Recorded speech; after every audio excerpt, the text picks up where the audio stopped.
සුබ දවසක් ඔයාලට. ඉතින් මම අද ඔයාලට අරගෙන ආවේ හරිම සිම්පල් රෙසිපි එකක්. බ්‍රෙක්ෆාස්ට් එකක් විදිහට ගන්නත් පුළුවන්. එහෙමත් නැතිනම් සේවරි ඩෙසර්ට් එකක් විදිහට. එහෙමත් නැතිනම් සලාඩ් එකක් විදිහට උනත් ඔයාලට මේක ගන්න පුළුවන්. ඉතින් අපි බලමු මේක කොහොමද හදාගන්නේ කියලා. මම මෙතන අරගෙන තියෙනවා හොඳට පැසුණු වට්ටක්කා. ඒ ටික මම හොඳට සෝදලා පිරිසිදු කරගෙන මේ විදිහට කෑලි කපා ගන්නවා. ඊට පස්සේ මම පොත්තත් මේ විදිහට පීල් කරලා අයින් කරගන්නවා. මැද කහපාට කොටස පමණයි මම මේකට පාවිච්චි කරන්නේ. ඊළඟට මම මේක නැවතත් පොඩි තීරු වලට කපා ගන්නවා මේ විදිහට.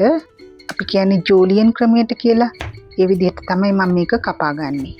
ඔන්න බලන්නකෝ මම දැන් එක ලස්සනට පොඩි තීරු වලට කපාගෙන අවසానයි. ඊට පස්සේ මම මේ ටික මේ විදිහට භාජනයකට දාලා පැත්තකින් තියාගන්නවා. ඇත්තටම වට්ටක්ක කියන්නේ විටමින් A වලින් හා තන්තු වලින් පොහොසත් අඩු කැලරි අගයකින් යුතු ආහාරයක්. ඇස්වල පෙනීමට ඇඟේ බර පාලනය කරන අයටත් කදිම ආහාරයක්. ඉතින් වට්ටක්ක වලින් හදාගන්න ගොඩාක් කෑම වර්ග තියෙනවා. ඉතින් මම හදන්නේ වෙනස්ම විදිහේ රෙසිපි එකක්. ඊළඟට පෑන් එකකට මම බටර් ටිකක් එකතු කරගෙන මේ විදිහට හොඳට රත් කරගන්නවා. දැන් මම ඒකට වතුර ටිකක් හා ලුණු ටිකක් එකතු කරගෙන හොඳින් රත් වුණු පසු මම කපාගත් වට්ටක්ක කැබලි ටික මේකට එකතු කරගන්නවා. මිනිත්තු 2-3ක් පමණ මේක හිමීට බොයිල් කරගන්න. හැබැයි ඕවර් කුක් කරගන්න නම් එපා. ඒක තමයි මේකේ රහස.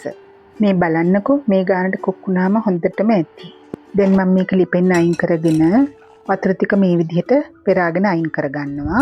ඊළඟට බිත්තර දෙහික කහමද මම මේ විදිහට වෙන් කරගෙන භාජනයකට දාගන්නවා. ඒකටම කෝන්ෆ්ලවර් මේස හැන්දක්, ගම්මිරිස් ටිකක්, හා ලුණු ටිකක් එකතු කරගන්නවා. ඒ සියල්ලම හොඳට මේ විදිහට මම මික්ස් කරගන්නවා.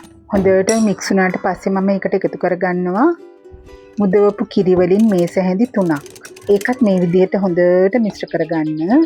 ඊළඟට මම මෙතන අරගෙන තියෙනවා උකු පොල් කිරි. ඒකත් මම මේ මිශ්‍රණයට එකතු කරලා හොඳට මිශ්‍ර කරගන්නවා. දැන් නැවතත් පෑන් එකට බටර් ටිකක් එකතු කරගෙන රත් කරගන්නවා. ඊළඟට සාදාගත් මිශ්‍රණය මම මේකට එකතු කරගන්නවා. මේ වෙලාවෙදී ගින්දර අඩුවෙන්ම තියාගන්න. ටික වෙලාවක් යනකොට උකු ගතියට මේක එනවා. දැන් මම මේකටම සුදුරුණු ගෙඩියකුත් මේ විදිහට ග්‍රේට් කරගෙන එකතු කරගන්නවා. මේකේ රස තවත් වැඩි කරගන්න. ඔන්න දැන් මගේ මිශ්‍රණය ලිපෙන් බා ගන්න වෙලාව හරි. ඒ ටික මම ලිපෙන් බාගෙන මේ විදිහට භාජනයකට දාගන්නවා. දැන් මේ වෙලාවේදී මේ සියල්ල එකතු වුණාට පස්සේ හරිම සුවඳක් එනවා. ඊළඟට මම සකස් කරගත් වට්ටක්ක කැබලි ටික මේකට එකතු කරලා හිමීට යන්තමට මේ විදිහට මිශ්‍ර කරගන්නවා. කෑලි පොඩි නොවෙන්න මේ විදිහට මිශ්‍ර කරගන්න. ඊළඟට කපාගත් බීලුණු ටිකක් හා කපාගත් අමු මිරිස් ටිකක් මම මේකට එකතු කරගන්නවා. හැබැයි චූටි බබාලා එහෙම ඉන්නවා නම් අමු මිරිස් එකතු කරගන්නකොට පොඩ්ඩක් සැලකිලිමත් වෙන්න. ඉතින් බලන්නකෝ ගෙදර හැමදාම වට්ටක්ක එකම විදිහට නේද ගොඩක් වෙලාවට අපි හදන්නේ. ඉතින් ගෙදර අයත් කියනවා නේද මේ වට්ටක්ක හැමදාම කාලා එපා වෙලා කියලා. ඇත්තටම චුට්ටක් වෙනස් කරලා මේ විදිහට හදලා ගත්තොත් නම් ගෙදර අය ඔක්කොම ආස වෙයි. ඉතින් බලන්නකෝ ඔයාලට දැනෙනව නේද මේක රසයි කියලා. ඉතින් ඔයාලත් මේක ගෙදර හදලා බලන්න. ඔයාලට මේක වෙනස්ම අත්දැකීමක් වෙයි. ඉතින් ඒ අත්දැකීම මටත් කියනව නේද?